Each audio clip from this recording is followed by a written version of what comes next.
That's enough for me, so let's say hello to Rich Tomasello.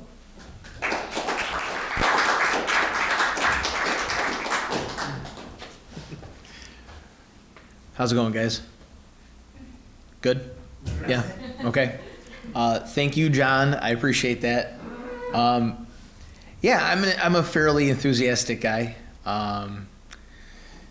The Buffalo art community it's a great community, and the main reason I really want to talk about Chad Grohman tonight is that he's from Buffalo. He's lived basically his entire life here in Buffalo, but he's predominantly known in Rochester, or his exhibition track record is from Rochester. And for whatever reason, the way things have gone so far, it all seems to be Rochester or Springville or Cooperstown. And I want Buffalo to get to know Chad Grohman because I think he's an amazing artist and a great person, which and that's the criteria that anyone I need to talk about has to meet, because it is about the art, but sometimes, maybe to a fault, I care a little more about the person than the art. Because if you're a jerk, I don't want to talk about you. Or if your painting's amazing and this isn't in the. I don't want to talk about you or really get to know you, because you should be a nice person. I like to oversimplify stuff. Oh, my wife's laughing at me right now. Okay, anyways, here we go. Chad Grohman, Chad Kanjo Grohman Hoshi. And as you'll get to know more tonight,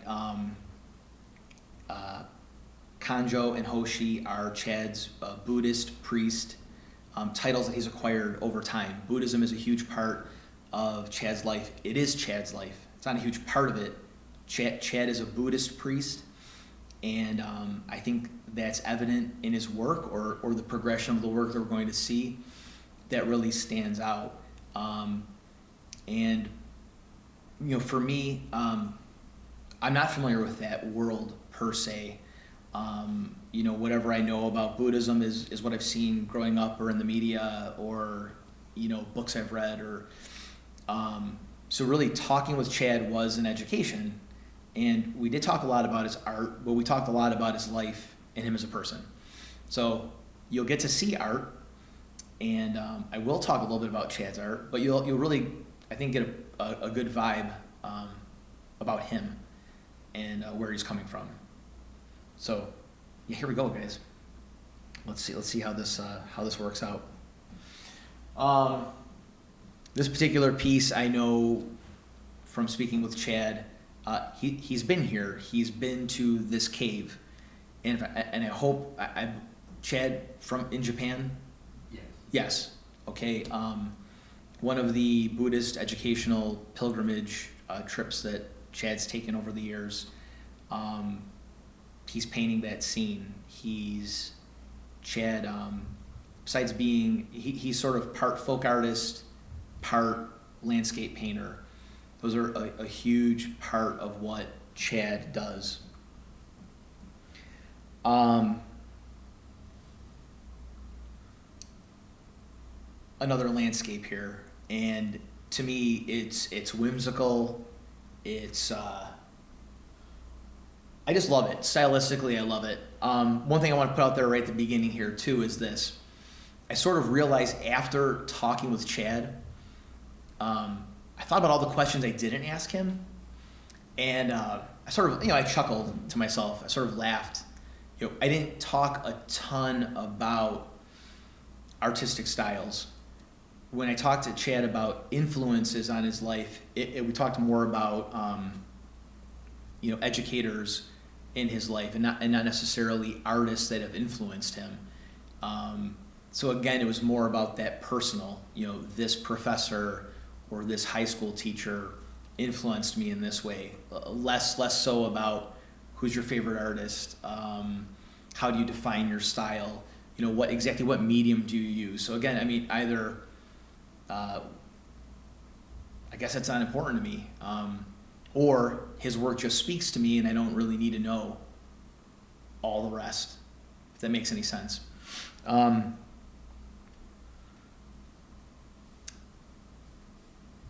Chad's lived an interesting life. He was born in Kenmore. He's lived most of his life in Buffalo. And here, an oboe, right? Oboe. What instruments do we have here? This is again another whimsical, interesting, musically inspired piece of animals. And I look at this and it makes me happy.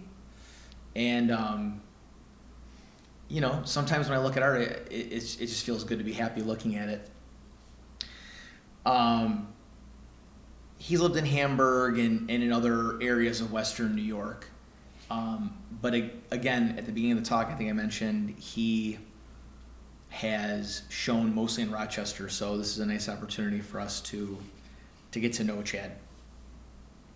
Chad, in his life, very interesting, has been, or will be an illustrator. Here we have a 2012 Neon Trees poster. Chad attended RIT for undergrad, left with a major in illustration, which I'll talk more about in a little bit.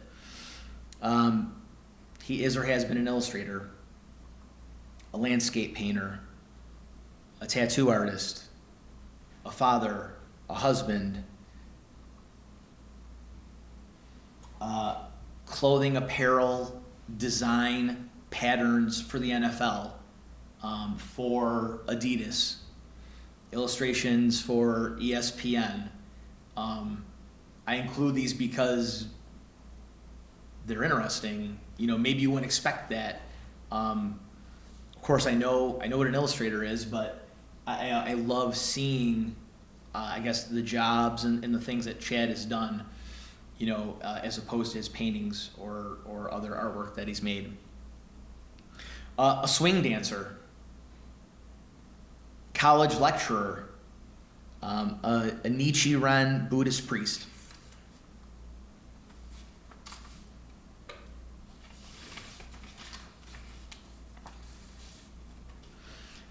As far as meeting Chad, I met Chad in 2014 when I was helping jury new members for the Buffalo Society of Artists. And Chad's work immediately caught my attention, caught my eye. I was intrigued by it. I loved it. It was completely different than everything else that showed up that day. It felt, or it seemed, seamless, effortless, and I don't know, it just made sense. It looked like he'd been doing it forever. And I don't know, that spoke to me. Later that same year, the BSA had a show at High Temp Fabrications, and you know, we talked there, and again, the work in that show happened to be of his, and it was my favorite.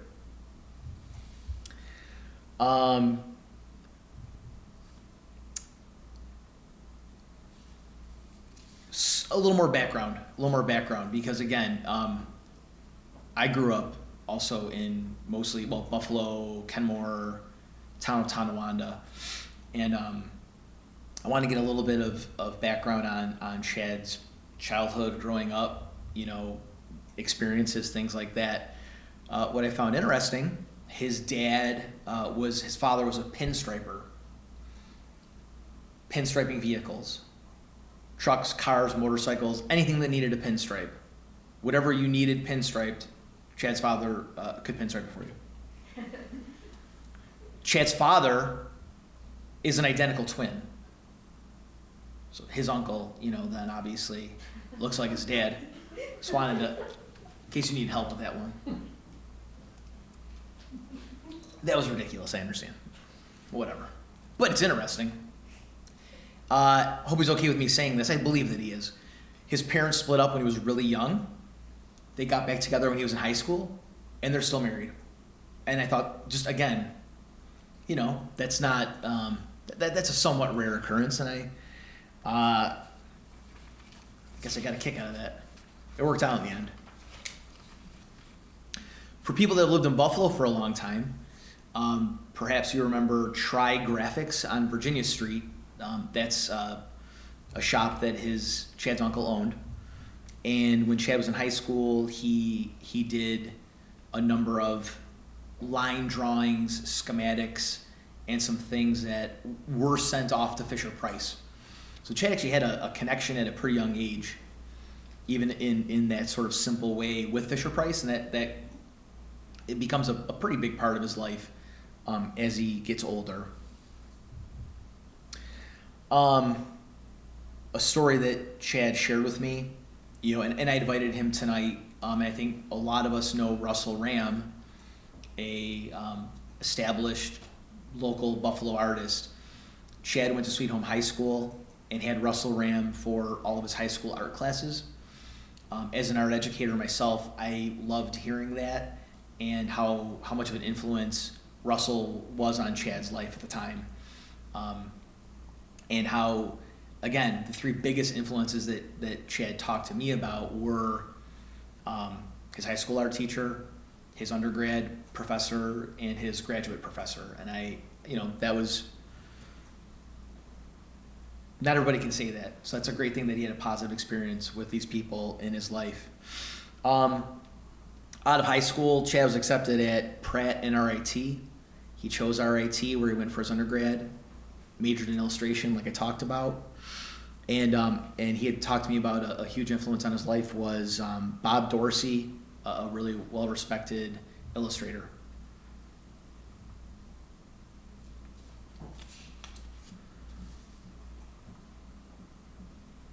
So a few other works of Chad's from over the years. At RIT, another thing that I wouldn't have necessarily known. I knew Chad was just really skilled digitally, digital painting, Photoshop, whatever the programs he uses for that. But him and I talked about how really those 4 years at RIT, almost everything he did was digital painting. And I have here's a completely digital still life of an elephant. And again, so I don't know, the timing of that, I think was 1990 to 1994.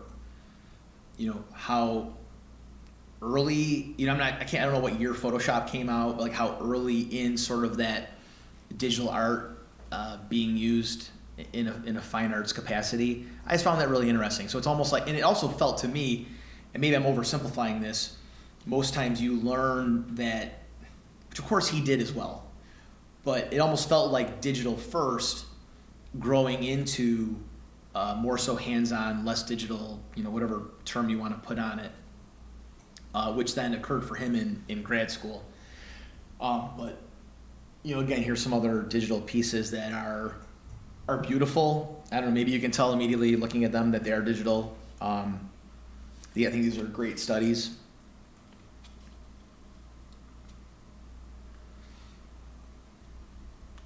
I dig that cat in the car. That's cool. Cute little scarf thing, whatever's on its head. That's nice. That's nice. Let's see. In 2010, Chad earned his MFA from Hartford University in Hartford, Connecticut. And that's where he met Murray Tinkleman. Murray Tinkleman is another well-respected illustrator in the field.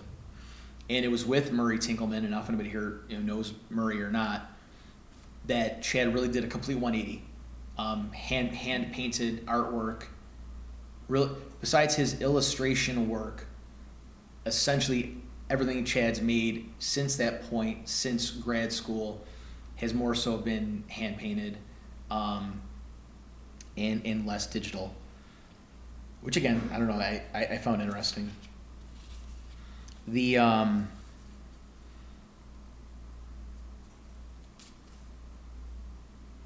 see. My favorite piece, I can't get over this piece. I don't know, and I didn't ask him if it exists. Because man, I don't know, I need to buy it. Holy crap. That's amazing. I love it. And then from talking with him, I couldn't remember, was this a digital piece or not? Because, he's so good at both. I couldn't tell. I couldn't remember. It doesn't matter. I talked to him about that later. I love that piece. And I also knew deep down I was pretty sure John Massey would like this piece too. Like, yeah, I could be wrong. I think he would. Love it. I love it. Okay. Let's see.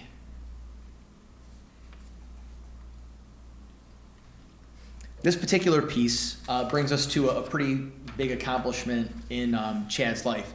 Chad became a member of the Society of Illustrators, and talking with Chad, that's not a group I knew a lot about, but it seemed like a very, very high honor for an illustrator. And for anybody who doesn't know, just a quick little blurb on the Society of Illustrators.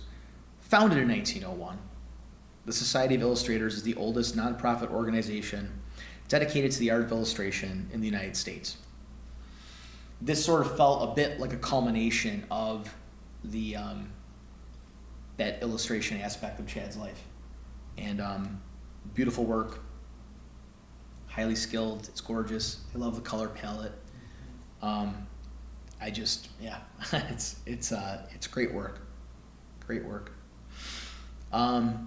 Really around the same time, not long after earning his MFA from Hartford and becoming a part of the Society of Illustrators, Chad became a lecturer at RIT for 3 years, and he helped build the digital painting department.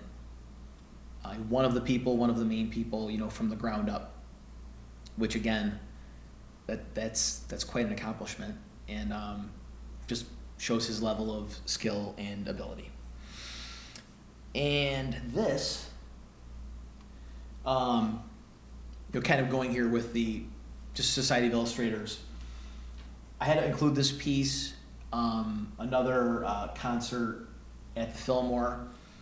The story Chad shared here, it was heartwarming. I'm a father as well.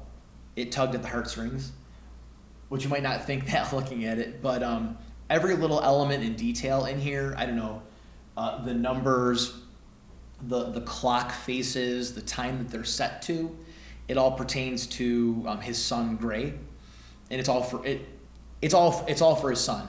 It's a bleachers concert, and that's really cool, and I like how it looks. But it was really sweet. He snuck in all these little elements for his son's birth date or time he was born, likes and interests, and I thought that was really neat. And just a real cool dad thing, Cool dad things. They're cool. Cool. Good job, Chad. Good job, Chad, you sweetheart. Now this is fun. John mentioned enthusiasm. Chad, toys are cool. And Chad was an in-house illustrator for 2 years at Fisher-Price. I did ask him, I said, did you know Matt Ogre Grody? Because Ogre was at Fisher-Price as well. I tried to describe Matt, this is kind of off topic. I'm like, big guy, hair, beard, cool. And Chad and I think that Matt was over in like the boy toys design section, while Chad was on the other end doing illustrative work. This is for the Power Wheels line, and he did all digitally designed the stickers, graphics for the Power Wheels vehicles. Does anybody here know what Power Wheels are? Thank you, Patrick. Power Wheels are those sick, it's a vehicle, kid-sized, and you can ride it. Anybody know the song? Pow, pow, Power Wheels, pow, pow, Power Wheels, power makes them go. And that's the end of the enthusiasm. Let's get serious. That's pretty cool, and I dig that. And you have to include it because it's a part of Chad's life. I did the theme song. That was ridiculous. What am I gonna do? I don't know if I could say for a short time Chad becomes a tattoo artist. That's of note because He talked about it being a huge learning experience, basically the most difficult art form he ever took part in. I can't even imagine, just personally, creating art on people. And, he enjoyed doing it, but really, this is where I'll talk a little bit more about Chad's Buddhist practice. It just all got in the way. The hours and the time needed weren't conducive to the daily grind of being a tattoo artist. So let's see. In 2004, Chad became a Nichiren Buddhist. In 2015, he became a Buddhist priest.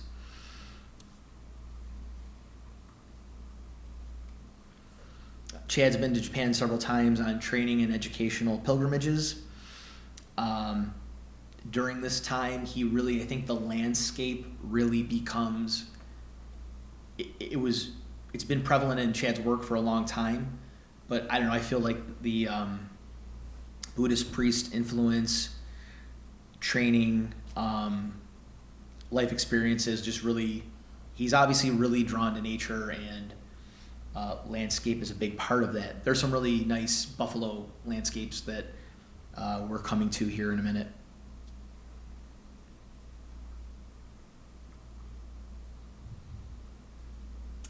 I think this is Cooperstown, but I could be mistaken.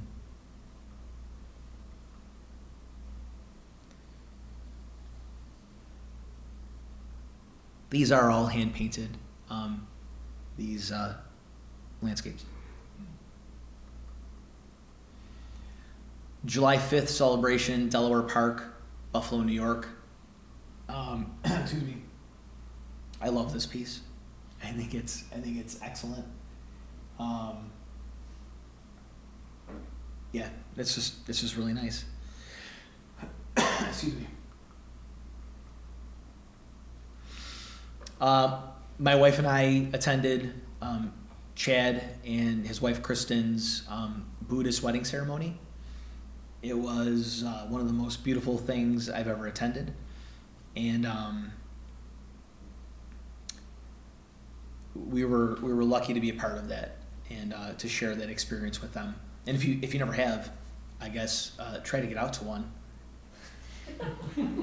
I know. I mean, saying it, I knew how ridiculous that sounded. You try to get to a Buddhist wedding, just get yourself invited, make a friend, and do what you got to do.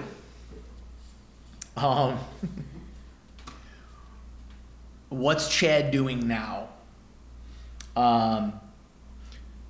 Few different things, a lot of different things. Chad is a part of a group show that's titled Cultivate, that's opening in Clifton Springs near Rochester, New York. It's on April 7th. Of note with this show, Brad Butler runs Main Street Arts, and it's the first time they're having a show where 8 artists are being represented through that gallery. And again, that's a connection that Chad's had for a really long time in his life. If you're out that way on April 7th, check it out. I'm sure it's wonderful. My wife and I are going to try to get to that. Other just really cool things about Chad and his wife Kristen. Every Monday, Chad runs Dharma Club in Appleton, New York. It's at Singer Farm Naturals. I think a lot of us have heard of Singer Farm, but this is the organic component of Singer Farm. It's general Buddhist education. It seems like it's every Monday at 7:15. And if anybody's interested in that, it sounds like definitely a fun, a cool thing to check out.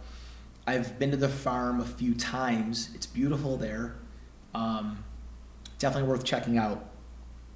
Chad and Kristen also, his wife Kristen started Reciprocal Roots that Chad helps her with, and Reciprocal Roots focuses on herbal education for the mind and body. That's also located at Singer Farm Naturals. As an illustrator, he's designed the really cool tea packaging for some of the herbal teas that she makes and other things that they do, which I think is really cool. Here are some of the pieces he'll have in the Cultivate show.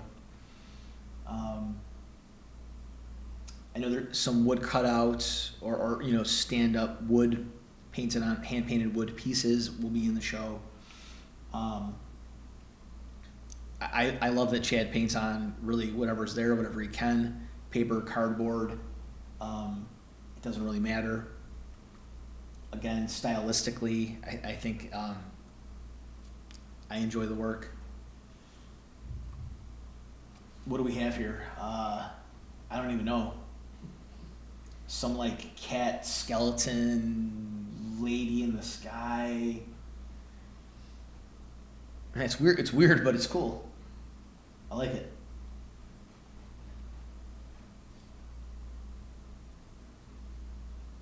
I think Chad said I could just, landscapes and cats forever. I don't want to quote him on that. Landscapes and cats forever. If you need a mantra or words to live by, landscapes and cats forever. I mean, I've heard worse. This is our last image of the evening. Hope you enjoy it. If you guys have any questions, let me know. Chad is here this evening. He's open to answering any questions that you might have. I want to thank Chad for allowing me to talk about him as an artist and trying to introduce him to the Buffalo art community. Thank you, John Massier, Ed Cardoni, Rebecca Wing, Hallwall's Contemporary Art Center. It's my privilege to be a part of this. I love that we have artists talking about other artists instead of themselves. And thank you guys for coming.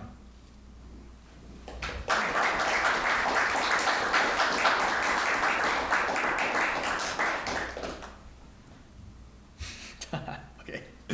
Yeah, any questions? Any questions? Thanks for the applause. That was very kind of you. Your students don't apply for every class? Not every class, I know.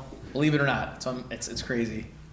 I tried to. Well, I guess, boy, if we're still recording, I try not to be too all over the place. I feel like there's a lot I wanted to get out there about Chad because again, I think he's definitely a unique individual. He's lived a full, unique life, and he's not the only one, but. He's a well-rounded guy. He has a lot of interests. He's done a lot, and that inspires me. So I think that's a cool thing. If anybody doesn't have anything, then we'll wrap it up. What's the painting medium? What is the painting medium? One of those things that Chad and I really didn't talk about. Chad? That's liquid acrylic and opaque, tube watercolor. And wash.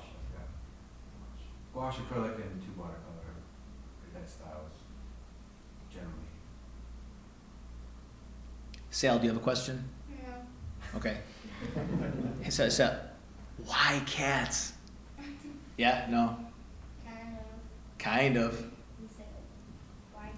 Why can't I? Well, I like cats, and it's animal nature. It's animals, so I just use a cat because people can relate to cats. People that have cats. They're not really a wild animal so much anymore, so there's a contradiction there. They're skeletons because they have kind of people skeletons. Not really, I guess they're cat skeletons. To kind of combine our human and our animal. I guess those are all cat skeletons. I use human reference more than cat reference, although I think those are cat reference. Yeah, I like that one. So. They represent all 10 realms of existence. I just use cats. Do you want to expand on all 10 realms of existence, or is? Well, yeah. Sorry. So, like we have our human nature we walk around with every day, and then below that we have an animal nature, thus the cat. So I draw a lot of animal people. I always have. So I just kind of concentrate on these cats.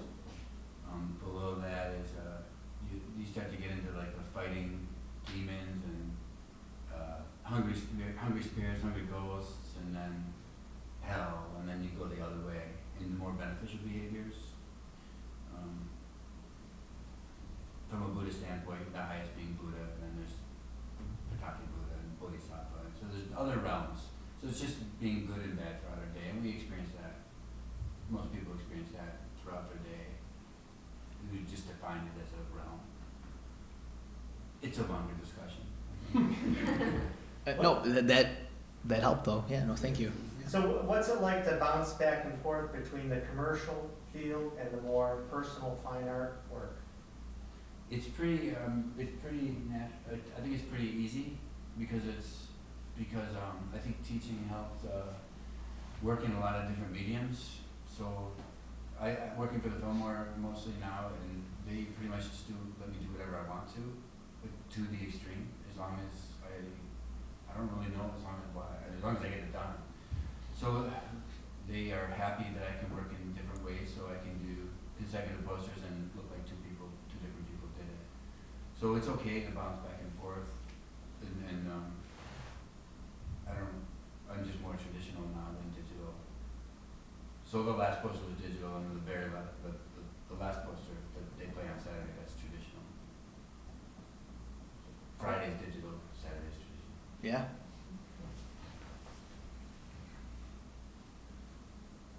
Any other questions?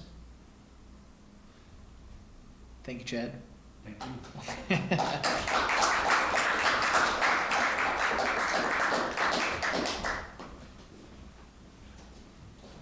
Yeah, guys. Nice. Chad, are these mounted on wood or are they? No, they're cardboard. Oh, They're yeah. glued on the cardboard. So those will just be on the wall, not with wood behind them? No, he's gonna paint them up. Uh-huh. The one with the green bar below is a stand-up, and it's on a piece of wood. And then, I just did one today, a big heavy 4-ply cardboard frame, Mhm. and that'll be on there. Different sizes. How Cardboard and paper. These aren't that big, are they? No, that's this big, it's about that big. I looked at a couple, because you can tell with the wood grain behind it, it's like, at first you think it's bigger, but then you look at the wood grain, you realize they really aren't that big. The landscapes, like the little runners that he showed at first, mostly I painted by 10. They're really small, so it's rarely do I paint large. The digital ones are infinitely large, but they're digital, so they don't really. Yeah, it doesn't matter. Yeah, it doesn't really matter. A lot of detail on something that small. I have a small brush. Which I'm not trying to be Good smart. eyesight. Good eyesight. No, actually, no, I came out rude. I didn't mean to be rude. No, my eyes are really bad, and my style is getting looser because I can't see very well. So I'm kind of like Close enough. I'm kind of like at an angle, making a line, and it gets messy, and I kind of accepted that. That's just one hard thing, to be a digital illustrator that can be like is whatever my version of perfect is in Adobe Illustrator, and then paint that. Like that took a long time to let go of the need to be really clean and really what I thought was good, and now I think something else is good. I can be sloppy, and I can think that's good. Yeah. I work around, okay, so I understand what you're saying. You Yeah. draw perfect lines, and then you try with a hand, and it's like, Well, I used to try to draw perfect lines with my hand, and it made me really angry, and it made me hate painting. And that went on for many years. you probably didn't help watching your father pinstripe cars and just go, and the line is straight. Yeah, that was not helpful. He could do that. I tried pinstripe and I couldn't do it. And then he lettered to sign painter, so I couldn't do it either. I tried, I couldn't do it.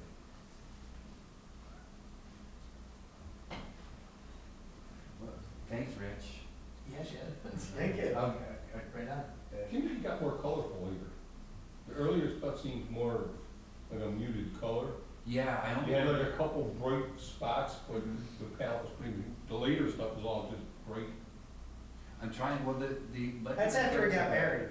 Yeah, that's true, that's true. I only work with like 5 or 6 colors. So I know the brighter colors are acrylic, and then the other ones I are. mean, a couple of the early ones, it was like almost like browns and muted yellows for the Yeah. background, and you had, like the one, you had a couple, 2 bright houses. Yeah, It yeah. really jumps because everything else is more of a muted palette. Where these seem like you got more color everywhere.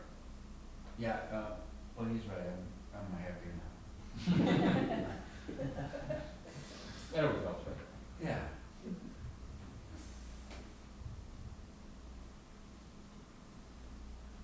I appreciate everybody coming by and seeing the work, and I really like. Appreciate you showing up to be able to answer questions on your stuff. I try to paint a lot. As often as probably all painters do, you know, I don't know that we always paint as much as we want to, but if I can. Your work keeps getting in the way. Work well, for me, but. Well, you know, I'm freelancing, so. Work still gets in the way. Yeah, work still gets in the way, that's true, that's true. It's what you wanna do compared to what you have to do. That's true, that's true. Try to get them to go together. I'm really more priest now than anything, so, having these cultivate pieces and the other stuff that, even the one that came up in front, I do a lot of books and illustrate books, and they're all for Buddhism, so, the illustrations and the paintings are really serving for my Buddhist directions. So, I think we all want to try to make what we want our work, you know, so that we hope it gets in the way. There's nothing else to get, you